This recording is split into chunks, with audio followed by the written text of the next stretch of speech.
এই এত গরমের মধ্যে ভর দুপুরবেলায় আমি এখন এসেছি কলেজে। যদিও আমার খুবই দরকার ছিল, ওই জন্যই কলেজে এসেছি। না হলে আমার মাথার স্ক্রুগুলো এখনো অতটাও ঢেলা হয়ে যায়নি যে আমি এত গরমের মধ্যে কলেজে আসবো।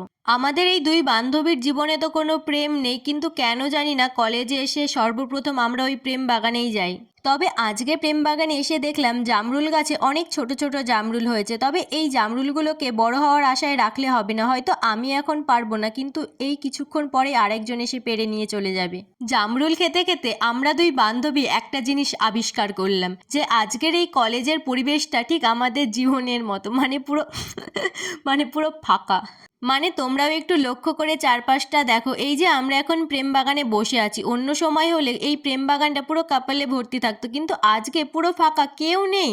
তো আমরা দুজনে একটু ভেবে দেখলাম এই গরমের মধ্যে হয়তো কাপেলরাও দেখা করতে আসছে না, কিন্তু অফিসে গিয়ে আমরা তো পুরোই অবাক যে একটা অফিসের স্টাফও অফিসে নেই। এ কি অবস্থা আমাদের কলেজের। তো যাই হোক, এখন আমি বাড়ি যাই, না হলে এই গরমে আমার মাথাটাও খারাপ হয়ে যাবে। টাটা।